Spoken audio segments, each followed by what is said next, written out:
and tell coat. So,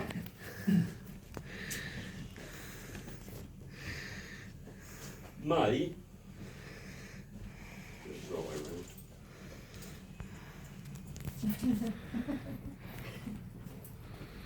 It's much easier if I do this in advance, isn't it?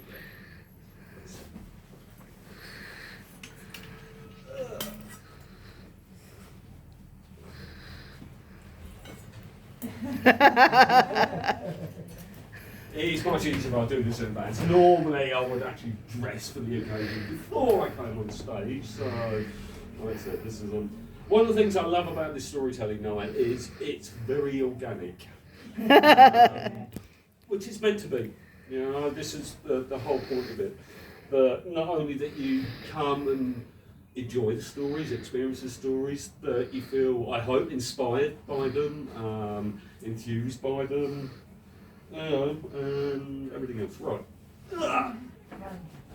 That's it, it's good, isn't it? I actually did this as a little piece for one of the shows that I do regularly fuck me, I've been doing it for 7 years and I forgot what it's called. Mr. D's Tales. Cabaret Lab, Oh, Cabaret Lab. which is over the road at the Carolina Brunswick.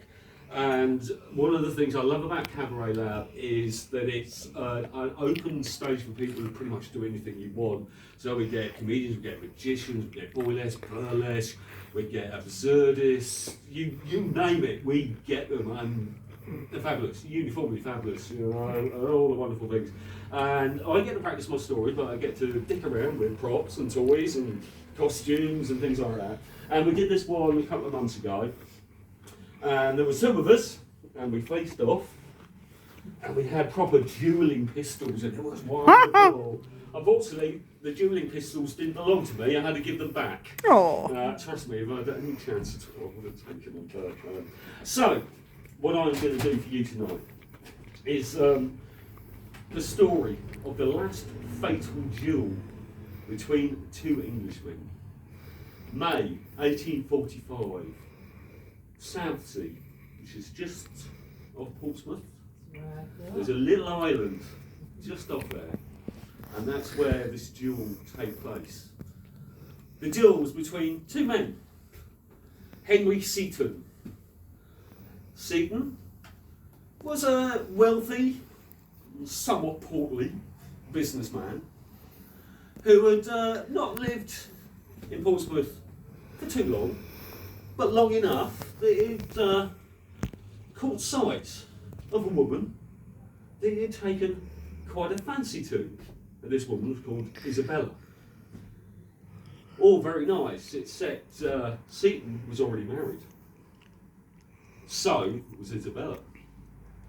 She was married to a man called Henry Hawkey, who was a lieutenant in the British Navy. Now, Hawkey had been away in France, serving like a good soldier does, a good Navy man does. And Seton took advantage of the fact that he wasn't around to start flirting, shall we say, with Isabella. And he made his presence known again and again and again. And although Isabella seemed to encourage his attention, she wasn't giving up anything. I mean, she was a married woman. But that wasn't putting off Seton by any means until Hawkey came back.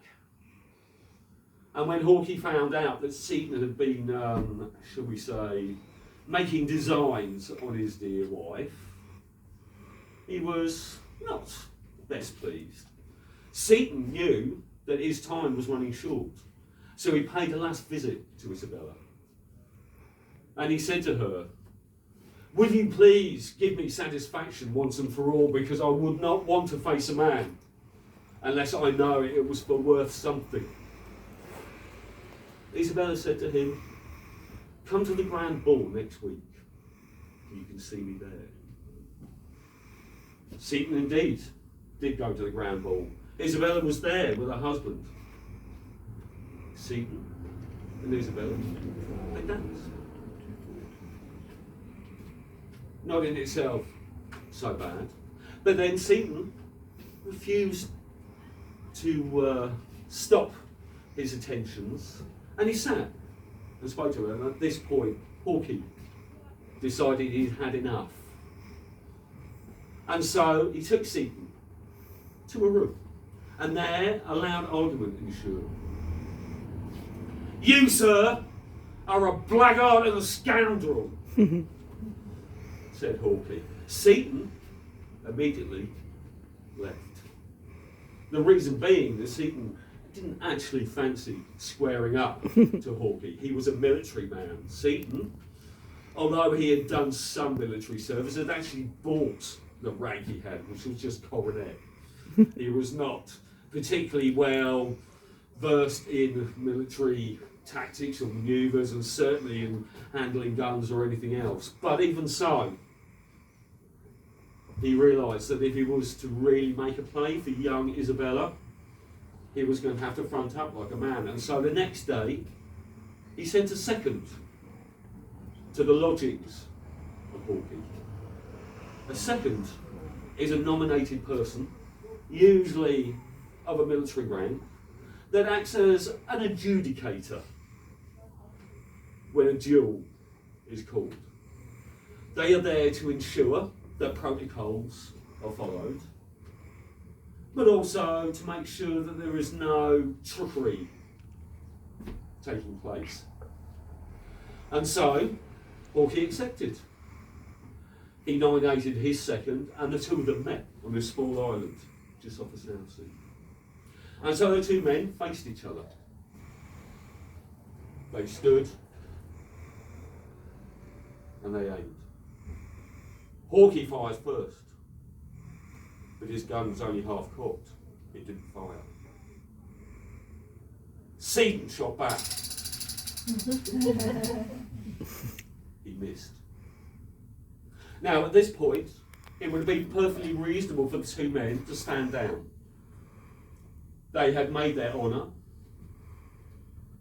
But no, the two men were determined to see this one out. And so they stood again. This time, Seaton fired first. And this time, he missed again. Hawkie, however, did not. Although his shot wasn't that great because he hit him in the hip. But it was enough. It caused a lot of damage. Seaton started bleeding profusely. He was taken to the nearest public house, and there, the extent of his injuries was looked at. It was obvious that he wasn't going to make it without intervention. And so one of the finest doctors in London was called down. He came and he saw Seaton. He tried to stitch the wounds, but no matter how hard he tried, he couldn't stop the bleeding, and eventually it became so infected, Seaton died. Hawkie had already left for France. He wasn't going to hang around. And he stayed away for several months, on duty, of course. Now, at that time, the English courts, although relatively in their infancy, started to take a rather dim view of men duelling, of acts of bravado that would involve injury or anything like that. And so, when he was back in the country, he was immediately made to go to court and stand trial for what he had done. His counsel, for 2 hours, made a plea for his innocence. And although, by law, he was in fact a murderer, the fact is, at that time, the jury still looked sympathetically at gentlemen that choose to do such things, and he was acquitted, along with his second. Hawkie, at that time, thought that was it, the end of it. Unfortunately, in the time that he was away, his lovely young wife, Isabella, had taken another lover. And when he found out about this, you can imagine he could be heard to say, Am I to do this again? I've already taken a life. Must I really do this?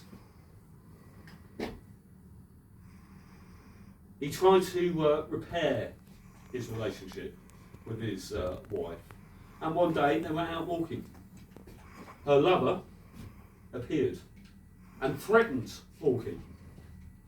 He started to insult him and provoke him. Hawkeye finally lost patience. He battered the man.